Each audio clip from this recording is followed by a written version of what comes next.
اعوذ باللہ من الشیطان الرجیم، بسم اللہ الرحمن الرحیم۔ زمزم کا کنواں۔ حضرت ابراہیم علیہ السلام اپنے بیٹے حضرت اسماعیل علیہ السلام اور ان کی والدہ کو لے کر مکہ مکرمہ تشریف لائے تو کچھ پانی اور کھجور کا توشہ ان کو دے کر واپس چلے گئے۔ جب یہ توشہ ختم ہوا اور ماں بیٹا پیاس سے بے تاب ہو گئے تو حضرت ہاجرہ صفا پہاڑی پر اس غرض سے چڑھیں کہ شاید کوئی آدمزاد نظر آ جائے اور ہمیں پانی فراہم کر سکے۔ جب کوئی نظر نہ آیا تو مروہ پہاڑی کی جانب گئی، اس طرف چڑھ کر نظریں دوڑائیں کہ شاید کوئی نظر آ جائے، مگر کوئی نظر نہ آیا۔ اس پریشانی کے عالم میں صفا مروہ کے درمیان چکر لگاتی رہیں۔ ساتویں بار مروہ پر تھیں کہ ایک آواز سنائی دی۔ آ کر دیکھا تو ایک فرشتہ نے اپنے پر زمین پر مارے، جس کی وجہ سے پانی نکل آیا۔ حضرت ہاجرہ نے حضرت اسماعیل علیہ السلام کو پانی پلایا، پھر اپنی پیاس بجھائی۔ کچھ عرصہ بعد یمن کا قبیلہ جرہم مکہ مکرمہ آ کر آباد ہو گیا۔ حضرت اسماعیل علیہ السلام جوان ہوئے تو ان کی اس قبیلہ کی لڑکی سے شادی ہوئی۔ بیت اللہ کی پاسداری کا شرف حضرت اسماعیل علیہ السلام کی اولاد کو حاصل رہا۔ پھر قبیلہ جرہم کو یہ شرف منتقل ہوا۔ ایک زمانہ تک یہ لوگ بیت اللہ کی عظمت کی پاسداری کرتے رہے، مگر پھر رفتہ رفتہ اس کی حرمت کو پامال کرنے لگے، جس کا نتیجہ یہ نکلا کہ اس کی سزا کے طور پر زمزم کا پانی سوکھ گیا۔ کچھ عرصہ بعد اس مبارک کنویں کے نشانات بھی مٹ گئے۔ بعد میں صدیوں تک کسی کو یہ بھی معلوم نہ تھا کہ یہ کنواں کہاں تھا۔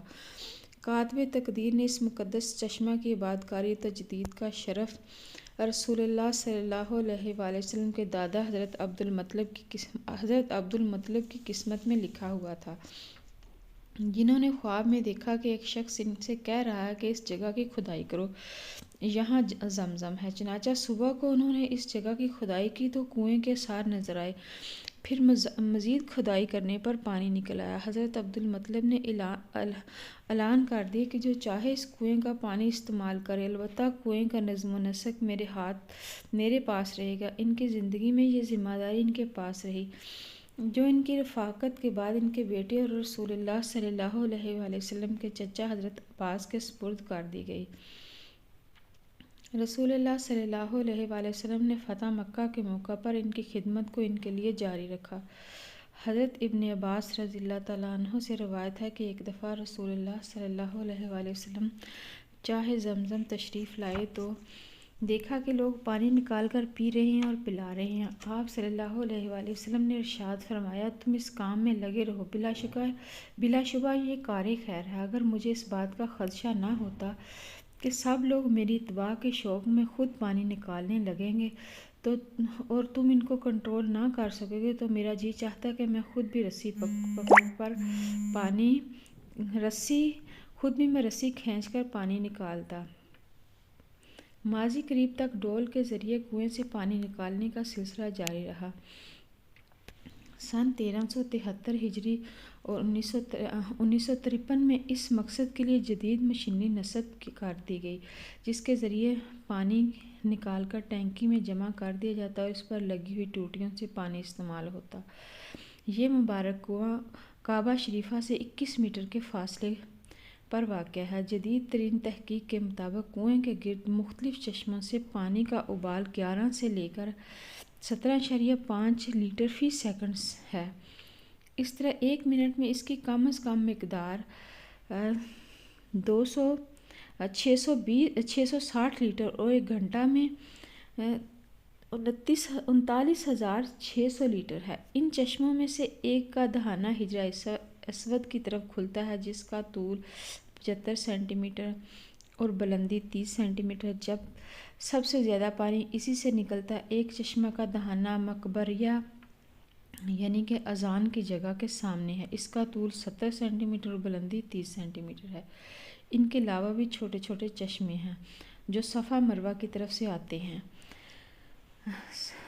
بئر زمزم پر ایک عمارت بنی ہوئی تھی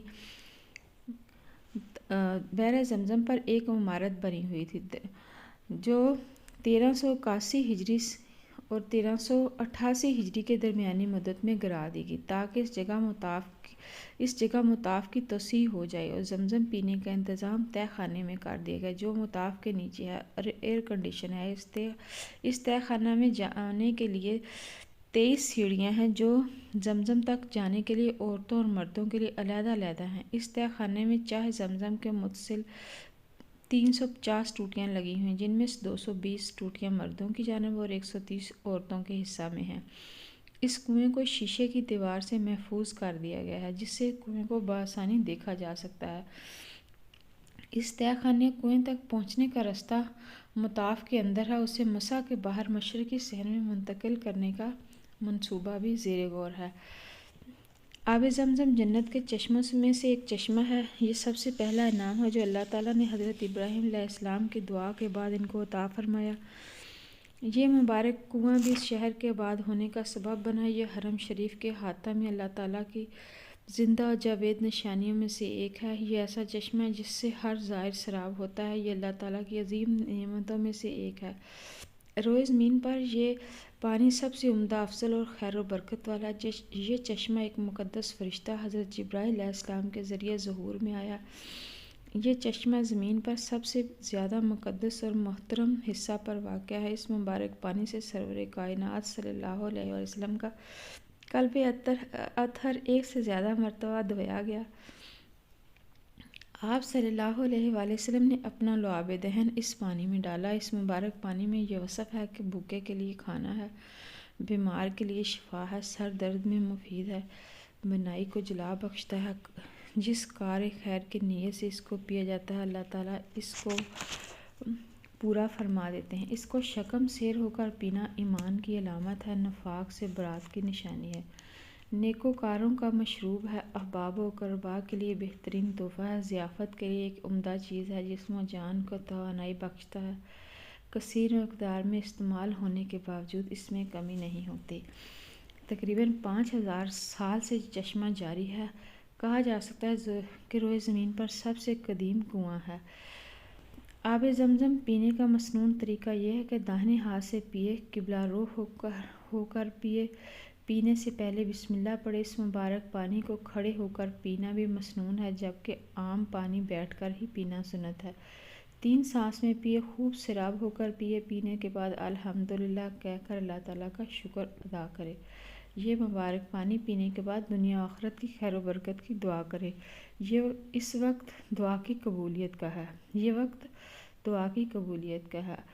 مسجد حرام سے چند کلومیٹر کے فاصلے پر محلہ قدی میں 1415 ہجری میں ایک ٹینکی بنائی گئی جس میں زمزم کی وافر مقدار کو محفوظ کیا جا سکتا ہے۔ ایسا مشینی سسٹم نصب کیا گیا ہے جو آب زمزم کو کنویں سے اس ٹینکی تک منتقل کرتا ہے۔ اس ٹینکی کی وسعت 1500 مکعب میٹر ہے، یہاں سے پانی کے گیلن اور ٹینک بھرے جاتے ہیں تاکہ آب زمزم کو ملک کے مختلف مقامات بالخصوص مسجد نبوی شریفہ مدینہ منورہ میں منتقل کیا جا سکے۔